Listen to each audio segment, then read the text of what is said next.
Hello everyone. इस video में over thinking के बारे में 3 बातों की चर्चा करेंगे। फर्स्ट, ओवर थिंकिंग क्या है।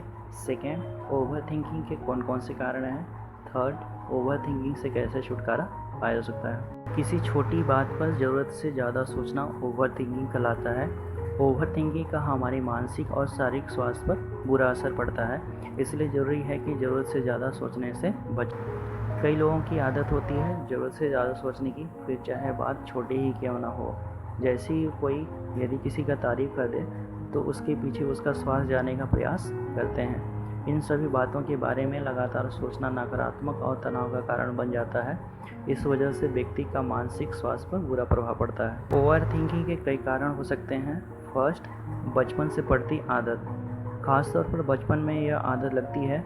एग्जाम्पल के लिए, यदि किसी बच्चे के द्वारा खिलौना टूट जाता है तो उसे लगता है कि उसके पेरेंट उसे डांटेंगे या फिर कभी उसे नए खिलौना नहीं दिलाएंगे।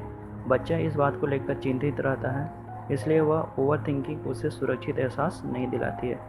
अगर वाकई में डांट पड़ती है तो वह आगे और भी डरा महसूस करने लगता है। सेकेंड पॉइंट है पुरानी घटनाएं। इस तरह की सोच का कारण कई बार पहले घटी घटनाएं हो सकती हैं, जैसे घर में किसी के साथ गलत बिहेवियर होना या एक्सीडेंट की घटना होना या फिर पैसों को लेकर किसी प्रकार की परेशानी रहना।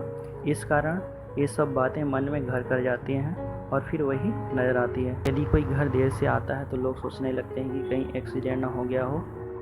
यदि कोई मैरिड कपल है तो यदि वो बेबी प्लान करना चाहते हैं तो सोचते हैं कि यदि उसकी बच्ची या बच्चा जब बड़ा होगा तो उसकी परवरिश कैसी होगी। थर्ड पॉइंट है अगले दिन की चिंताएं।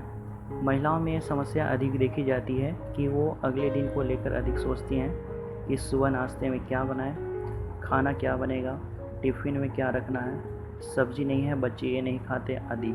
इससे वे लगातार सोचती रहती हैं और परेशान रहती हैं।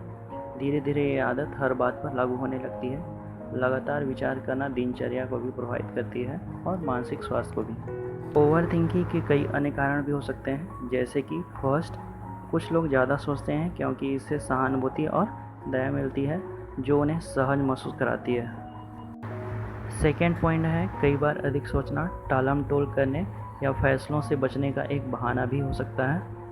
थर्ड पॉइंट है अधिक सोचना पहले से तय निर्णय बदलने का प्रयास भी होता है, जैसे कुछ पसंद नहीं है तो उसमें हेरफेर करने के लिए लगातार नए सुझाव देना। ओवर थिंकिंग से छुटकारा पाने के लिए हमें 3M से नाता जोड़ना चाहिए। फर्स्ट एम है मूव। दिमाग पर ज़्यादा जोर डालने से बचने के लिए हमें शरीर पर ज़्यादा ध्यान देना चाहिए। सेकेंड एम है मेक। क्रिएटिविटी और प्रोडक्टिविटी आपको अस्वस्थ मानसिक और भावनात्मक स्थिति में उभरने में मदद करती है। थर्ड एम है मीट। मनुष्य एक सामाजिक प्राणी होने के नाते लोगों से मिलना जुलना हमेशा सकारात्मक लेकर आता है और यह अत्यधिक चिंतन व सोच विचार से दूर रखने में मदद करता है।